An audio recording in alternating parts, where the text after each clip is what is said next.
Here's exactly how you're going to fix your overstimulated brain. And you're probably thinking, I've tried everything. Dopamine detox, cold showers, productivity apps. I did too. Last year I hit a point where I couldn't focus for more than 20 minutes without switching tasks. I'd sit down to work and somehow end up scrolling Instagram looking at things I don't even care about. Like, how did I even get here? See, your brain adapts to whatever environment you give it. You've been feeding it fast content, noise, constant rewards, so now anything slow feels unbearable.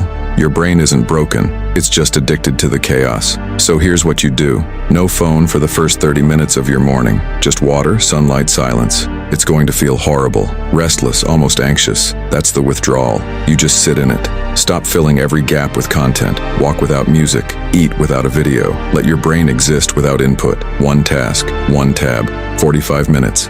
No switching, especially when it feels slow. That's exactly when you stay. A few weeks in, something shifts.